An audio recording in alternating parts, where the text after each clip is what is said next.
Hello and welcome to Coffee with Keerthi. It's been quite some time that we did any episodes, but I am really thrilled to start this season of Coffee with Keerthi. And today we have somebody very interesting. Interesting because we are going to talk a lot of things around entrepreneurship, and the most interesting thing, the things that are trending today, is the NFT and stuff. So it's new topic for me also, but there is someone who's really understood NFTs to the core, and they're building something fantastic. So he has been a serial entrepreneur. He's a entrepreneur coach, and he's also an author. His name is Satish Kataria. Satish, welcome to Coffee with Keerthi. How are you doing today? I'm doing good, and thanks so much for having me here, Keerthi. Thanks, Satish. Thanks so much. I was going through your profile on LinkedIn, and I see so much of experience, so much of entrepreneurship in that one profile, all kind of, it's a really good package that is out there. But I want to start this episode with a very basic question, that you are building this app or this platform called Fandora.app. It's the world's first NFT and Web3 rights marketplace for content, right? Yeah, So a lot of things I don't understand, and I'm sure in layman's language, a lot of people don't understand what are NFTs, what are you guys building, and all of that. But to start off with, my basic question is, what is an NFT? What is its purpose and its value? What is that? sure. So NFT normally stands for non-fungible tokens, right? And the reason why these are called as tokens is because they are a digital representation onto a blockchain, right? Of a of an underlying asset whose ownership they represent, right? And the reason that they are on blockchain, they get the advantages that normally come to the representation because of the benefits of a blockchain. Because once any data is minted onto a blockchain, it becomes decentralized, it becomes immutable, so it becomes a kind of a record which is transparent and which then cannot be modified by anyone else other than the signing parties or the assigning parties which have assigned it once, and it happens in a purely democratic fashion, right? And that is what the advantages of blockchain is. So NFT is one application which runs over the blockchain as a base. And again, the reason why these are called as non-fungible and not fungible. So if you look at any cryptocurrency like a Bitcoin or a rupee, Indian rupee, those are the fungible tokens, which means that one token or one cryptocurrency I can keep exchanging at multiple points, right? The value will still be same. But if it comes a non-fungible token, so every non-fungible token is very unique in itself, right? It could be unique in terms of underlying asset that it represents. It could be unique in the overall design that it represents. So one NFT is never equal to the another NFT. There will always be some kind of a difference, either at the underlying layer of it or either on the overall design of it, which will distinguish it from the other NFT, and which is why it also garners the value that people normally give to an NFT as such. So that is what, in brief, is what NFTs are all about. And the reason why, so there are, I mean, NFT, I think over last 3-4 years, surprisingly, the first NFT was generated way back in 2016 or 17, I believe. And its first user application was for digitizing art as such, right? Digitizing a painter who kind of digitized the art and launched it in shape of an NFT by minting it on the blockchain and offering it as a collectible as such, right? NFTs garnered a lot of popularity in 2020 when there was this one NFT, I'm not getting the name of the artist, which had a collage of almost 66 paintings, and it was sold for almost I think some $67 million or something. Right? Again, it has a digital collectible value. So NFTs, the popularity started of NFTs because of the digital collection value, and people, people. So NFTs came to represent a kind of a membership to an exclusive club or an exclusive community around that. And which is why people kind of ran after it, so that they thought that if they acquire an NFT, they will automatically become part of that exclusive members or exclusive community as such, right? Uh, but then overall, and I think if you look at statistics, in 2021 itself, NFT market was almost touching $40 billion, right? So it became a huge revolution out there.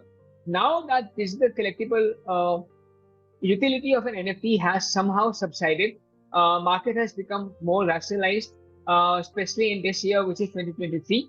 But having said that, I think NFTs are definitely here to stay, because the purpose of NFT has also evolved with time, right? Because one has to understand that NFTs do not only represent a kind of a graphic image, which a lot of people normally associate an NFT with, but the factor that actually values an NFT is the underlying information and the underlying technological innovations that one can have with the power of NFTs. So I think that is where NFTs will continue to garner a lot of popularity as well as user cases, and that is the reason why brands and marketeers and a lot of other industries are getting into the NFT space now. Well, so I've kind of always tried to figure out these things in terms of when you say collectibles, right? And my comparison has always been when it comes to, let's say, Mona Lisa, or an art that was by Picasso or somebody, that's more valuable, right? How did all of a sudden anybody in the world could generate or create an NFT or a collectible or an asset, a digital asset, just like that, without, I'm not saying that they don't have skills or they are not as artistic as Picasso and things like that, but how did that transition happen that anybody today? In fact, I was reading about an NFT that was created somewhere in Kerala by somebody. It was a picture or something who sold it, right? So why is it so crazy? Why is the trend around NFT so crazy? What I mean, I don't get NFT at all. If I have to create, I would love to make money, but how do I make money? Right? If a layman So, like me has to do something about it, what should I do in terms of building an NFT or creating an NFT and selling it and things like that? so, Keerthi, I think that's what I'm saying. As I said, right? Uh, Two, three things. One, uh, an NFT, even if it's a Picasso NFT, a unique original NFT will always represent the ownership of that asset also, right? Even if it's the ownership of the digital picture or digital representation of it. So NFT is not as, I mean, you would always, I mean, people would obviously argue that why would I pay billion of dollars for just a JPEG, Yep. right? Normally people look at NFTs as graphic pictures or JPEGs. I mean, I Right. can just right click on my mouse and I can save that picture on me. I can make Right. that picture as my profile, right? But Mhm. again, you're missing the point that NFT is not just a picture, it's a technological piece of data which is stored onto a blockchain, right? And that data covers the ownership, the official ownership of that picture, or of the underlying asset that it represents. That NFT represents the committee that is behind that NFT, right? It represents the actual artist that has sold that NFT, and through which the NFT buyer can have access to that kind of an artist in that sense. So there are a lot of, I think there are a lot of utilities around the original NFTs, which kind of distinguishes it from just a simple JPEG image, right? That is one thing. The second thing, as you said, that anyone can create NFTs. Yes, anyone can create NFTs. It's become very simple today. There are a lot of marketplaces, a lot of online tools which enables creators and people to just go upload a picture, mint it onto a blockchain, and convert it into an NFT, and then they can just put their NFT onto a marketplace and hope that someone will buy that. But again, I think the case that you mentioned may have happened when there was a super duper craze about NFTs, and people were just buying anything because they thought, because it was essentially a kind of a FOMO, right? That we should not miss out. I mean, if everyone is becoming rich through NFTs, then I should buy that NFTs, right?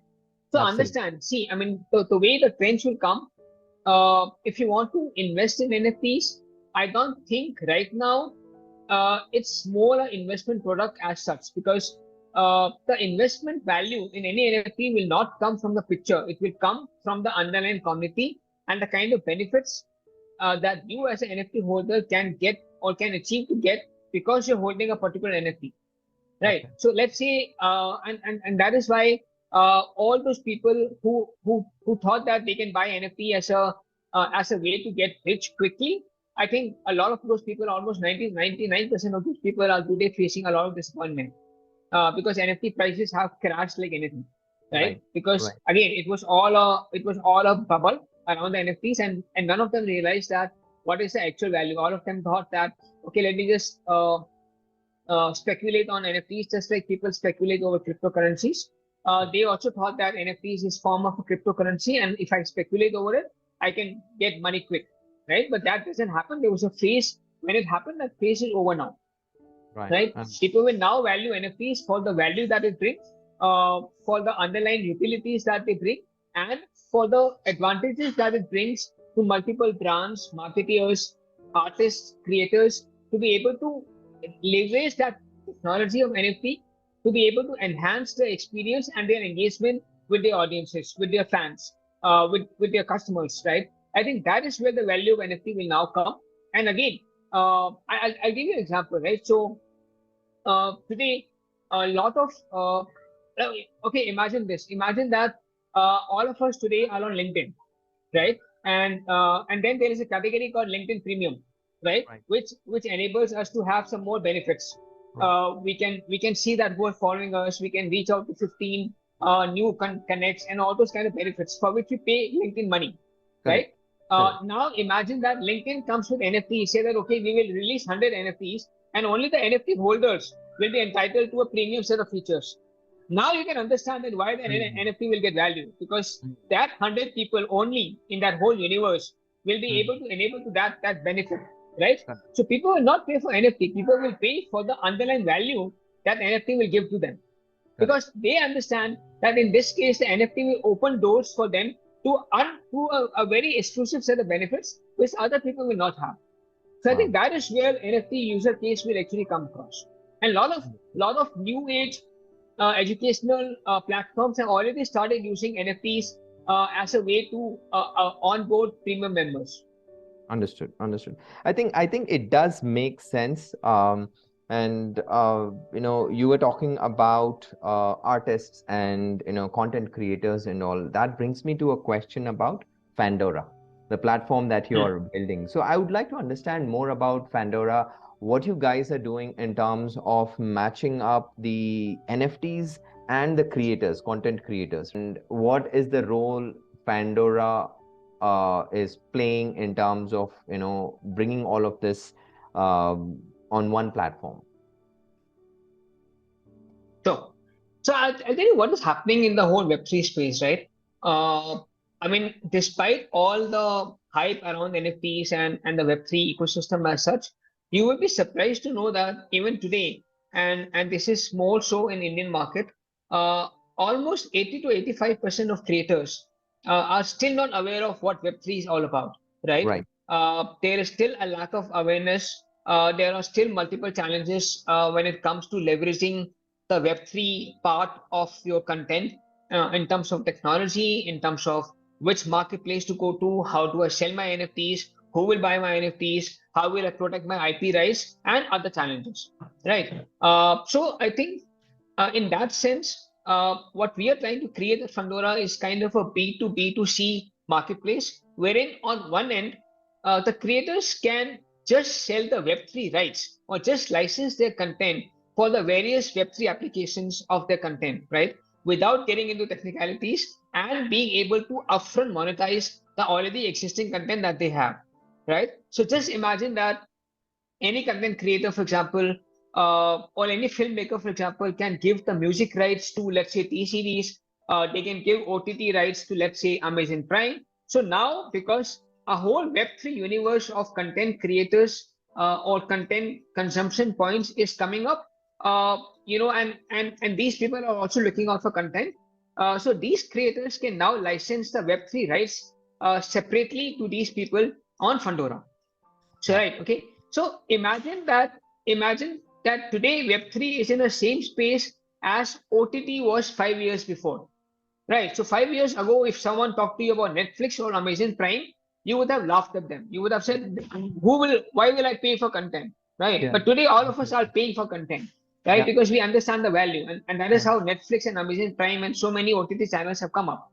Correct. And these OTT channels, they acquire content rights Right. from the creators, right? Right. To be shown on the OTT channels. And the OTT channels also understand that the better content we have, the more subscribers we will be able to have, right? Correct. So in the same way, the next millennials, the next Gen Z generation, which today is almost living their 30 to 40% time on screens, right? Now this is the generation which tomorrow will quickly adapt to uh, consuming content in a metaverse, Mm-hmm. right? They will leave channels, they will leave TV, they will leave OTT, they will now go to metaverse, because that is where they will be able to have a lot more immersive experience while seeing the content, right? So what is happening? So now there are a lot of people who are already building the metaverse studios, right? They are creating those metaverse studios. Imagine Netflix creating the next layer uh,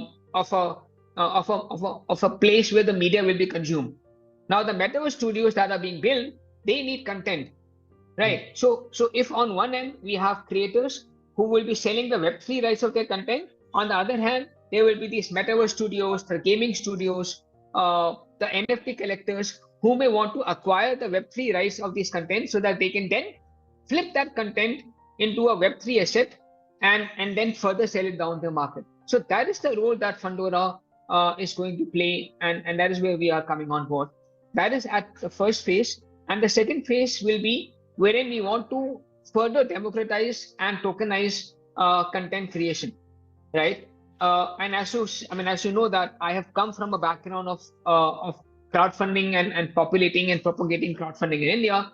So I thought that why don't we use the power of Web3 technology to be able to crowdfund and help creators raise funds to be able to make their own independent content and kind of uh, become independent of just depending on few sources of funding, right? So imagine that if I can ask my fans to fund my next production, wherein my fans will have certain tokens, and those tokens will give them a certain percentage of the IP or certain percentage of the revenue that my content will make. So it becomes a win-win situation for everyone. The content creation process itself gets democratized, and audience also move from just being a passive viewer to a lot more active engagement with their creators. So I think that, in summary, is what Fandora is envisioning to do. Wow. I think it's a visionary idea that you have, Satish, here. I mean, I just while I'm listening to you, I'm kind of going back to few things like, similar to what happened with Twitter, right? Twitter kind of democratized the news spreading kind of thing, right? The Yeah, news was coming yeah, from the horse's mouth. So there was no, any media person in between cannot fudge or cannot do anything with the news. It comes from the horse's mouth, or anybody can become a news, somebody who wants to talk about some news could spread that, right? And same thing happened with OTTs when Netflix and Amazon and others came in, Z5 and all these platforms. When they've come in, they've given the power in the hands of the smallest of artists, right? It's no yes, more Amitabh Bachchan or Shah Rukh Khan or Tom Cruise or some great actor. It could be anybody who is creating. And same thing happened when TikTok came in, right? TikTok also gave the power in the hands of people that you just have to have camera and then you become an influencer. correct, YouTube and correct. all of this, and now it's moving towards metaverse. Now I'm able to connect the dots when you said that in the metaverse there will be not a lot of content requirements, right? And these guys, people like Netflix and all of these, not just them, but a lot of people are creating these studios, and they want content.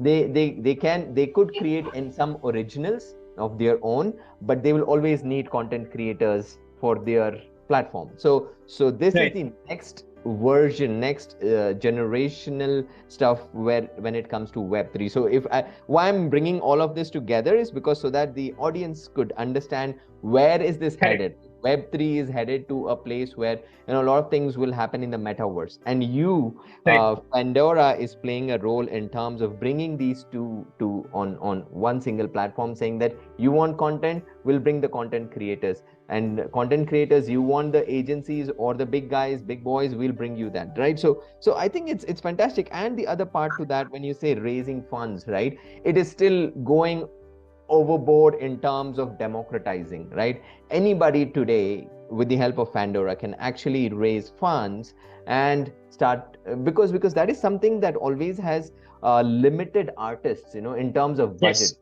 It limits. Yes. But now with a platform like Fandora, people can actually take tokens, and it's a benefit for everyone. It definitely helps everyone. So it's the crowdfunding part of it that really kind of triggers some more questions in my mind, because you come from a crowdfunding background where you were the first to bring crowdfunding to India, when crowdfunding platforms like Kickstarters and Indiegogo were happening in the US. You were the first to bring something called Catapult, right, to India. So I'd like to understand that, because that gives an understanding of your background to what you're doing today. So what was Catapult? How did you guys come up with that, and what you were doing with that, and what happened? That. So I think even before Catapult, I think I had launched another crowdfunding platform in 2010, which was in partnership with a Singapore-based company called Grow VC, right? And we had launched Grow VC India with them. And the understanding was very clear that in 2010, while the whole startup ecosystem was coming up in India, I felt that if we only have to depend on these 300 or 400 angel investors, we cannot actually support or push enough entrepreneurship, right? They definitely need a lot more people to be part of the whole ecosystem. Otherwise, these entrepreneurs will only have very limited resources to get funds from.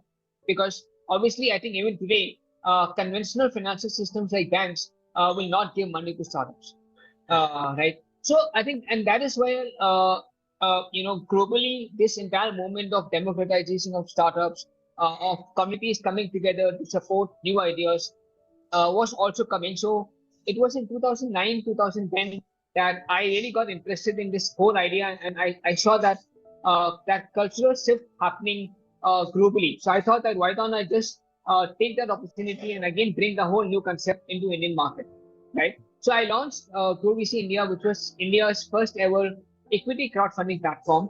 The idea was that even a retail investor with just 10,000 rupees can actually hold a small equity into an upcoming company, right? So that was a broad idea, and while the idea was accepted very warmly by the conventional angel investors in the country, because they thought that okay, this could be an interesting opportunity wherein we can also co-invest with the community, right? And we can also share our risk with the community. Unfortunately, what happened at that time is I realized after 1.5 years that maybe the idea was slightly beyond its time, because 2010-11, the startup as an asset class was still very esoteric to a lot of the people, right? And my idea was not to again depend on angel investors, because then I will be again doing something which they already are doing, right? Correct. It's the purpose of getting something crowdfunding. Correct. And on the other hand, the awareness amongst the masses about how startups operate, what is the right way to evaluate startups, was still not very prominent, right? It was still a very, very difficult asset class to understand. So I took a break for about 1.5 years. And then in 2013, uh, two things happened. Uh, SEBI in India finally realized that okay, there is this entire movement about equity crowdfunding, and 2013, all the leading markets like US, UK, they came out with regulations and they legalized equity crowdfunding. They understood that okay, this could Correct. become a real fuel to entrepreneurship. SEBI came out with a white paper on equity crowdfunding, uh, but unfortunately, it is still today a white paper, right? They never went beyond that. Correct. So given that kind of a regulatory environment, I decided to then just get into a reward-based crowdfunding and do not get into equity-based crowdfunding. Equity based. So that Yes. was a time when I launched Catapult, and this was more like Kickstarter and Indiegogo, wherein people can invest into upcoming product ideas or upcoming early stage startups, and all they can expect in return is not the money or not the equity, but they can Oh, expect certain rewards, correct. which could be the product itself or which could be certain rewards that the founder can give. So we had an exciting journey. We kind of got a lot of support from a lot of investors, a lot of people, uh, even media publications like Times of India, Economic Times, they lent us a lot of support. We did a lot of offline events, like we organized India's first ever offline crowdfunding challenge for startups, which went almost 12 cities in the country, right? And even today, it remains one of the biggest ever crowdfunding event in India. So we did a lot of things. We almost helped about 150 plus startups and entrepreneurs to be able to raise money from amongst the community, right? But then what started happening was uh, in 2016-17, I started realizing that unfortunately in India, most of the businesses were service-led businesses, right? They were not actually product innovations as such. So that part was still not coming up, and crowdfunding as a medium of funding is something which is more suitable for a B2C product, right? Which is more suitable for a direct to consumer product because they can know that okay, what are they investing into, and they know also what Right. kind of reward will they get into. Because 2017-18, the so-called D2C movement has not started, Right. right? Right. People were still working, they were still trying to copy the original service ideas from the Right. Western market, and they were trying to do startups. We had some interesting products. I mean, I will not discredit that, and we also helped them to raise funding, right? But then, in terms of overall innovation, India was still slightly behind, right? Correct. So then I Correct. decided to again take a pause. I sold off my company. I got my exit in 2017-18, and I again joined some venture capital funds. Uh, and then I brought revenue-based financing in the country. But cutting the long story short, I think uh, maybe if today someone launches equity-based crowdfunding or even a startup-focused crowdfunding, I think there is still a lot of potential, right? For example, one of the area where I think it has a lot of potential today is helping student entrepreneurs, right? See, today entrepreneurship has garnered a lot of attention at a lot of education institutes, right? So if and today there is no direct way where an alumni can help those upcoming students. Correct. So if we are able to launch a crowdfunding platform wherein the alumni of the college can help the budding entrepreneurs of that college, I think that itself can become the next evolution for crowdfunding for startups. Because unfortunately, I think that thing is still missed in India because Yeah. today the Yeah. existing crowdfunding platforms in India they are still they're only focusing on the on crowdfunding for social causes, Correct. right? Correct. Correct. Not for the There startup. are there Yeah. that whole area of crowdfunding for Yeah. entrepreneurship, crowdfunding for startups, Yeah. unfortunately, is still unexplored area in India, Yeah. as I understand. Yeah. Interestingly, I had started a crowdfunding for startups, which was along the lines that you're talking about in terms of equity, in terms of even voting to which startup, needs Wow, money, that kind of right. concept. Definitely we'll talk about that later sometime. But it's all these things are very interesting, in terms of entrepreneurship, in terms of the ecosystem contribution that you have done, right, in the ecosystem is really really important because you've been on both sides of the table, being on the venture capital side and also being an entrepreneur yourself, and in between that you've also been like a mentor and entrepreneur coach and all of that. And to top it all, you've also written a book called Unblock. So we don't have a lot of time, but I would like to understand about Unblock. What is all about? I've not read the book honestly, but I want to understand what is it about. If you can put it in a simple, maybe 2 3 sentences, and let me know. So Unlock, I think it was an idea which came during the time of COVID, and I thought, why don't I, spend that time to give back to the society? So what I tried doing was, I wrote about 21 entrepreneurial hacks, right? Because I believe entrepreneurship is not about money. It's not about fundraising. I think uh, it's it's just 1% money and 99% attitude, right? It's about your whole mindset, because entrepreneurship, no matter how much money I gain, I still will have a lot of challenges that I will have to face, a lot of things that I will need to have to learn myself if I have to go to that level of success, right? And this is something that I learned during my entire journey of being a solo entrepreneur, getting my co-founders, fighting with my co-founders, handling my team issues, understanding how to build investor trust, understanding how to scale up the whole market for me, right? So what I wrote was, I didn't focus on the operational parts of it. I tried to focus on the mindset parts of it, right? How to tackle your fear, right? Because most of us have this fear, that the fear of failure. You know, Mm. will I do? I mean, what I'm doing, is it right or is it wrong, right? How do we trust ourselves? How do we build our network, and how do we sustain our network, and give them more than we expect to take back from them, right? How does spirituality and meditation can help in my entrepreneurship Wow. journey, right? Wow. So I kind of covered all those kind of things, and wrote this book about 21 attitudinal hacks on what you need to know before you start on your entrepreneurship journey. And as a part of it, I also went out to 4 or 5 leading entrepreneurs like Vijay Sekhar Sharma from Paytm, Anurag Batra from Business World, and I asked them to write 1 or 1.5 pages talking about their journey also, right? Again, it was more from an emotional side, more from a mindset side. I didn't Mhm. I didn't went down to the operational parts of how they build their business. That is something that you can read in any other media, Yes, right? This yes, was yes, more yes. from an Very, internal yeah, yeah. journey. Absolutely. So I that's think what so that is what this book was all very, about. very interesting side to understanding entrepreneurship, because entrepreneurship is mostly a lonely journey. It's not what the media Yes. shows, the billions of dollars and millions, or it doesn't happen that way, right? There's a lot of emotional things that happen with an entrepreneur, and it does not connect with a gender also. You could be a male, you could be female, anybody.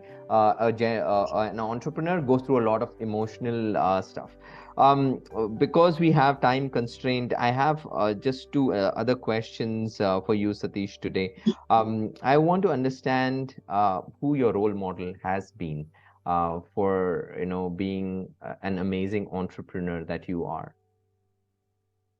Right. Okay, this is a tough one. So I think one model obviously would be someone legendary as Elon Musk, right? Because no matter how people hate it, but it takes a lot of guts to be able to pursue those dreams, right? And to be able to uh, bring that kind of discipline in your routines, and to be able to inspire a whole team of people around you, so that they become equally passionate as you are to achieve Correct. something, right? it's it's Correct. it's it's a terrible and a very, very difficult journey to pursue, and if someone can do that, I think hats off to him, Correct. right? So I think that is one role model for sure. And then I think also I would definitely like to give a lot of gratitude to the people who trusted in me initially, right? My initial funders, my initial investors, who helped me to jump from a comfortable job to jump into an entrepreneur side of things, by saying that, okay, don't worry, we'll support you, right? Because I think again, that itself is a very big decision that a lot of people can't take easily, because Correct. all of us are bound to that fixed monthly check at the end of the day, right? Right. And we can't take that decision. So I think I have a gratitude towards those people who trusted in my capabilities, and who are with me even today, right? So I think those are my two role models in this journey. Okay, awesome. And this has been Elon Musk has been in all my episodes. I think all my episodes, most of them, Elon Musk has been a person to talk Fixture, about. huh? It's a fixed role model. I don't know Right, why, but right. and you're absolutely right. It takes a lot of guts and courage and a lot of things to be there and do that. My last question to you, again, I'm telling you, I have very less time. I have 2 minutes to finish this episode. So, my last question to you is, you have been an entrepreneur coach, right? What do you think in terms of, you also mentioned a lot of gratitude and things. So, what do you think of a role of a mentor or a guru in an entrepreneur's life? How is it important and what is all about? So I think the most important role is just being a soundboard, Hmm. right? Because at an entrepreneurial level, when the whole team is depending on you, you also need to be able to depend on someone, right? So a coach will not tell you that, okay, do this, do that. I'm not your boss. I'm your coach, wherein you can use me to reflect upon the ideas that you are thinking, and from my experience, I can just help you to decide whether this will work, this may not work, and if it may not work, how can you make it work? So I can just give my experiences. I cannot handhold him. I cannot micromanage him. Again, as I'm saying, I'm not his CEO. He is the CEO, and end of the day, he's accountable to his team, to his customers. But he also needs a soundboard, right? I also need just someone to keep, to give me shoulders when I need to cry upon, Right, right? Because I'm also a human and end of the day. right. Now I can't do that to my team because then my team might lose confidence in me. So I think Absolutely. that is where a coach or a mentor actually plays a very significant role. And other than that, there are other benefits like opening up your network, Right. training up, helping you to understand where you can upskill, and etc. etc. So I think for me, being a soundboard is one of the most critical things. I think that that's really really important. Fantastic. This episode is really interesting in terms of understanding. We've understood a lot of things about NFT and all of this. So much to for me to actually go and think about and crowdfunding and things. So thank you so much. Thank you so much for coming on Coffee with Keerthi and sharing your thoughts and talking about Pandora. So many things. I think we should do a follow on. We'll see when to do that. But thank you so much, Satish. Thanks a So lot. thanks, Thank Keerthi. you so Thanks much. for having me here. Thank you for the time. Bye. Thank you.